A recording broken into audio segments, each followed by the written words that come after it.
Welcome to ఉద్యమ కెరటం news channel. Nizamabad జిల్లా సిరికొండ మండలం రావుట్ల గ్రామంలో జిల్లా పరిషత్ ఉన్నత పాఠశాలలో శనివారం ఉదయం తల్లిదండ్రుల ఉపాధ్యాయుల పీటీఎం సమావేశం జరిగింది.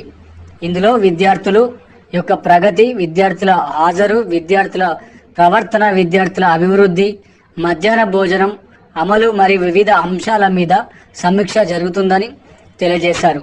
పాఠశాల ప్రిన్సిపాల్ మాట్లాడుతూ విద్యార్థులకు తల్లిదండ్రులు రోజు గంట నుంచి 2 గంటల సమయాన్ని కేటాయించాలని, అలాగే చదివించాలని పాఠశాల ప్రిన్సిపల్ తెలియజేశారు.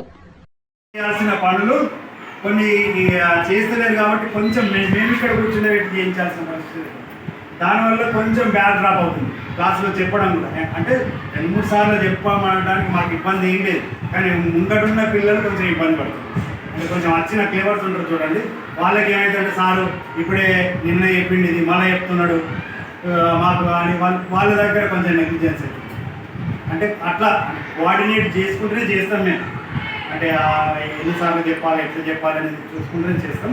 కానీ ఒకటి మీ వంతు బాధ్యతకి ఏం చేయాలంటే ఇంటికాడ పిల్లవాడు ఖచ్చితంగా కూర్చోబెట్టి చదివేటట్టు చూడండి. మీరు మీ వంతు అంతే.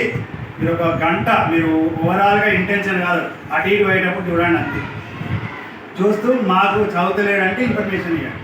మిగతాది మేము ఇక్కడ ఉన్నంతసేపు మేము చదవడానికి చదివించేలా మేము ప్రయత్నం చేస్తాం. ఇంకేమైనా ఉంటే గ్యాప్స్ ఉంటే కూడా మేము అవి ఫిల్ చేయడానికి ప్రయత్నిస్తాం. చదువు రాకపోయినా ఏదున్నా కూడా మేము కొంచెం ఇంకా దాన్ని ఫిల్ చేసి పర్సనల్గా రావచ్చు, లేకుంటే ఫోన్లో కూడా ద్వారా కూడా చెప్పచ్చు. పర్సనల్గా వచ్చి చెప్పచ్చు, లేదా ఫోన్ మీకు రానంత టైం ఉంటే ఫోన్ ద్వారా కూడా మా అబ్బాయి ఇక్కడ చదువుతలేడు, మా అబ్బాయి ఇలా చేస్తున్నాడు అది మీరు చెప్పండి. చెప్తే మేము దానికి ఇంకా స్పెషల్గా ఇంకా స్పెషల్ ఇంట్రెస్ట్ మీ వంతు సహకారాలు అందించాం. ఓకేనా?